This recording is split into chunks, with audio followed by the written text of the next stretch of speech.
বন্ধুরা দেখেন আমরা পাশের এলাকাতে জলের কি ভয়াবহ অবস্থা। অনেক ঘর ডুইবা গেছে গা, তারপর একটা ব্রিজ ডুইবা গেছে গা, মানুষের যাতায়াতের কি অবস্থা বন্ধুরা, কিছুই ভাল লাগতেছে না বন্ধুরা। আর জল শুধু বাড়তাছেই বাড়তাছে, অনেক ঘর ডুইবা গেছে গা বন্ধুরা।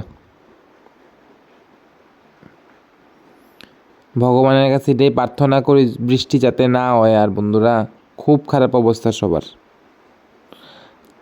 আমাদের এলাকাত কারেন্ট নাই। দেখেন বন্ধুরা, নতুন একটা ঘর এদিকে হইছিল আর কি, পুরা অর্ধেকই জলের নিচে গেছে গা। আর দেখেন আস্তে আস্তে বন্ধুরা জল বাড়তাছে। আমরা যেই জায়গা দাঁড়িয়ে আসলাম ওই জায়গাতে তখন জল আসলো না, এখন আবার এই জায়গাটা আয়া পড়ছে।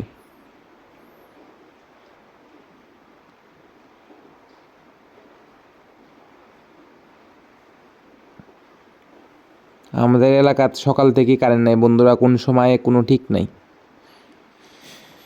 তো সবাই প্রার্থনা করেন যাতে জল আর না বাড়ে।